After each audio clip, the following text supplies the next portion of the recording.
Yo les gars, c'est Supra, j'espère que vous allez bien. Aujourd'hui, nouvelle vidéo, aujourd'hui, nouveau petit talk. On va parler de projet, on va parler de création.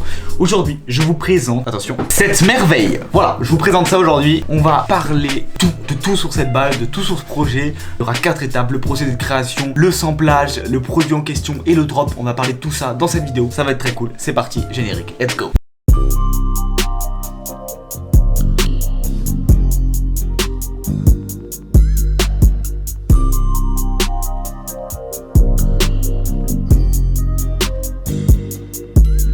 Alors déjà, avant que ça commence, j'aimerais vous remercier pour tous les retours que vous m'avez fait sur Instagram et Twitter suite aux petites photos que je vous ai balancées. Vous avez été très friands de ce produit et j'en suis également très friand puisque je le kiffe. Ça a été des mois de travail pour aboutir sur un truc comme ça et j'en suis beaucoup trop fier. Je suis très content de ce projet et c'est pour ça aujourd'hui que j'ai décidé de consacrer une vidéo entière pour récapituler, montrer comment j'ai fait ce produit de A à Z. Alors, pour commencer, cette idée m'a été donnée par un abonné en live. J'ai noté le truc sur un bout de papier qui est juste là. Et je l'ai ressorti, j'ai fait, je vais faire des balles de basket, c'est obligé, faut que je le fasse, c'est trop stylé. Concrètement, ça s'est passé comme ça, l'idée. Donc après, j'ai trouvé des fournisseurs pour voir si c'était possible d'en faire. J'ai fait faire des devis pour comparer un peu les prix, etc. Et j'ai commencé à faire mes premières esquisses.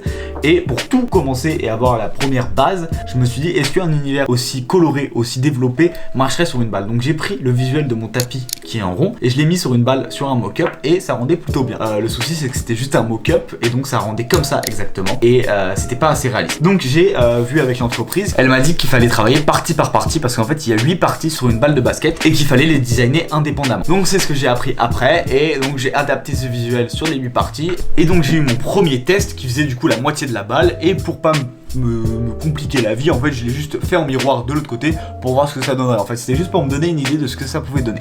Suite à ça, j'ai adapté la chose et de l'autre côté de la balle, j'ai, au lieu de mettre en miroir le même visuel, j'ai décidé de faire une fleur et j'en suis arrivé aux 2 premiers samples que je vais vous montrer dessus. Donc nous avons le test numéro 1 que je vous parlais à l'instant. Vous voyez, c'est juste 2 visuels en miroir, c'est la même chose des 2 côtés et ça reprend exactement la même chose que le tapis. En fait, c'est vraiment la même chose, sauf que du coup, l'adaptation sur les différentes parties fait que vous voyez, ça ne se suit pas parce qu'en fait, c'est pas de la modélisation 3D, donc on peut pas avoir un truc qui se suit à 100%. C'est pour ça qu'en fait, ça se suit pas. Honnêtement, je vais vous le dire honnêtement, quand t'as la balle comme ça, c'est pas dérangeant. Donc ça, c'était le premier test avec voilà, le Kermit ici, la Panteros, etc. Vraiment classique. Je me suis pas pris la tête, c'était vraiment histoire de voir ce que ça donne et c'est plutôt sympa, même si c'est pas encore assez approfondi. Suite à ça, du coup, j'ai fait le deuxième test qui est pareil avec l'avant et à l'arrière, une espèce de fleur comme ça avec plusieurs pétales de couleurs qui sont avec des visuels à l'intérieur. Et cette création de fleurs m'a donc donné ensuite l'idée de faire le bail en mode chaque partie est une couleur différente avec des visuels différents. Et c'est ça l'idée finale qui est ressortie. Donc j'ai commencé à designer tout ça, etc. Ça m'a pris plusieurs semaines parce que c'est très compliqué à designer parce qu'en fait c'est à plat comme vous le voyez juste là. C'est tout à plat et t'arrives pas forcément à t'imaginer comment ça va rendre au final, comment ça va être. Donc c'est assez long à développer, c'est assez compliqué mais au final ça va. C'est quand même plaisant parce que t'as une liberté de création qui est assez vague. De pouvoir travailler sur différentes couleurs avec différents axes de création, etc. C'est plutôt cool. Donc honnêtement c'était plus du plaisir qu'autre chose. Après la création de la balle, je me suis dit que j'allais pas m'arrêter à ça et que j'allais produire une boîte qui allait pouvoir contenir la balle de basket pour avoir un produit encore plus fini et que ça ressemble un petit peu aux balles de Chinatown Market si vous avez la référence. C'est des boîtes qui habillent un petit peu le produit et qui rendent le truc un peu plus pro. J'avais la chance, c'est que l'entreprise qui faisait les balles faisait aussi des boîtes, donc j'en ai profité et je me suis dit que ça serait toujours mieux. Donc j'ai designé ma boîte de ball, designé à plat, etc. Sur Procreate, après j'ai transféré sur Photoshop, etc.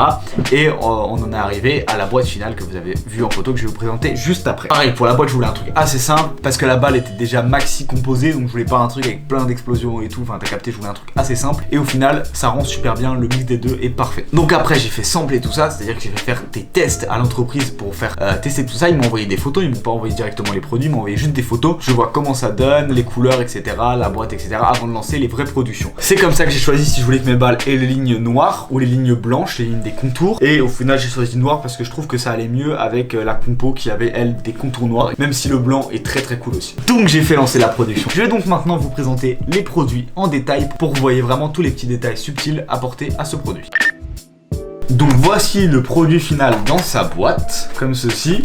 Donc je vais d'abord vous présenter la balle en détail et après on parlera un petit peu de la boîte. Donc la balle, c'est un dégradé de couleur comme vous pouvez le voir qui part du rouge, qui fait tout le tour jusqu'au marron. C'est un truc que je trouve vraiment cool, je trouve que là, voilà, sous cet angle là c'est vraiment top. Donc j'ai commencé par designer le rouge, etc. J'ai fait couleur par couleur.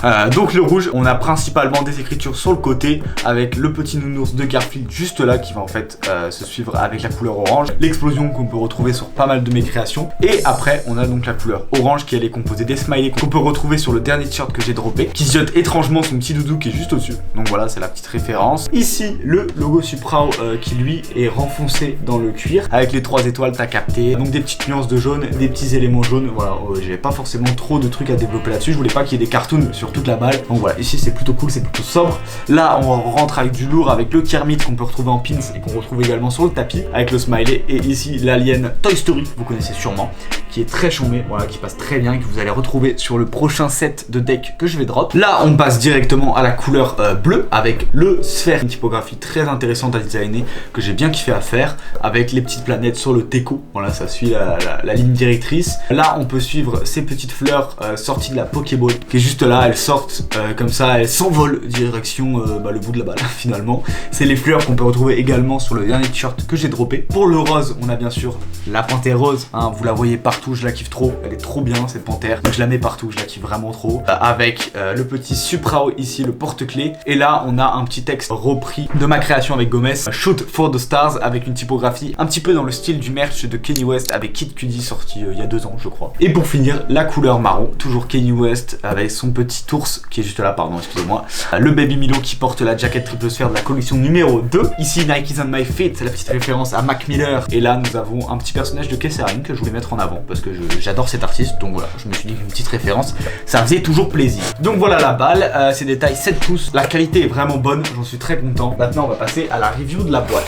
Donc pour la boîte, vous voyez qu'elle est holographique comme la boîte de la seconde collection. Et pour la petite anecdote, c'était pas du tout voulu. Quand j'ai designé la boîte, je voulais pas la surcharger, donc j'avais pas forcément pensé à cette option. Et au final, je sais pas pourquoi l'entreprise qui a fait ça m'a mis du holographique et le rendu est juste incroyable. Donc sur le top de la boîte, nous avons le logo Suprao avec une petite explication. Sur l'avant, nous avons le Enjoy the Game qui fait le tour de la balle, qu'on voit pas trop avec l'effet holographique, mais en main on le voit mieux, avec un petit texte ici, juste ici. Là, nous avons le petit code barre Jupe tout 2023, Jupiter tout 2023, vous le savez. Sur ce côté-là, un énorme smiley, comme j'aime bien les faire. De l'autre côté, on a la balle du mock-up, donc qui est pas du tout cette balle, hein, mais c'était juste pour se faire un petit côté professionnel, tu vois. La taille de la balle, l'année de production, et là nous avons le numéro, parce que les 50 premières balles qui vont drop seront numérotées et signées, mesdames et messieurs. Ce sera l'édition limitée, avec la petite phrase juste en dessous, Don't use for shoot your little brother, parce que voilà, quand même, faut faire attention aux gens de sa famille, s'il vous plaît. Et ici même, nous avons la petite explication du projet en général, que je vous laisserai lire si vous arrivez à choper cette petite balle fortement sympathique. Donc voilà pour ce qui est de la review. Je vais vous montrer maintenant un autre sample qui est le sample de la balle finale avec les lines en blanche. Donc c'est plutôt cool. Le résultat est aussi sympa, je trouve, honnêtement, mais j'ai préféré noir pour avoir un peu plus d'impact et un peu plus le côté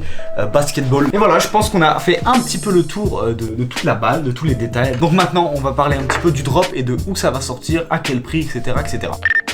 Bon, le moment que vous attendez tous, je pense, c'est le prix de la balle. Donc cette balle de basket avec sa spécial box sortira à 55 € sur mon site internet www.suprao.com le 15 janvier 2021 à 20 h. Retenez bien cette date, c'est important. Il y aura en tout 50 balles numérotées pour les 50 premiers arrivés et 50 autres balles pas du tout numérotées avec la boîte bien évidemment pour les autres 50. Donc il y aura un total de 100 balles sur le site internet. C'est hors frais de port bien évidemment. Il y aura, je pense, 10 € de frais de port en plus et ça sera expédié dans un autre carton pour que ça soit tranquille et qu'il n'y ait aucun problème de casse. Ça sera également expédié gonflé, il n'y aura pas besoin de les gonfler chez vous. Du coup voilà toutes les petites informations sur ce drop, sur cette balle de basket. Je pense que j'ai tout dit. Si vous avez des questions, n'hésitez pas à me les poser soit dans les commentaires, soit sur Instagram, soit sur Twitter. Je prendrai le temps d'y répondre bien évidemment. Donc merci d'avoir suivi cette petite vidéo en ma compagnie, ce petit talk about ce projet. C'était bien sympa. J'espère que vous avez kiffé le format, j'espère que vous avez kiffé ce projet. En tout cas moi j'en suis extrêmement fier, honnêtement je suis trop fier de ce produit, j'en suis trop content. Donc voilà, vous pouvez me suivre sur mon Instagram pour avoir toutes les meilleures informations pour les drops. Je vous mets ça en description bien évidemment. Merci pour la force, merci pour le love, merci pour le soutien. C'était Suprao, passez une excellente soirée. Ciao.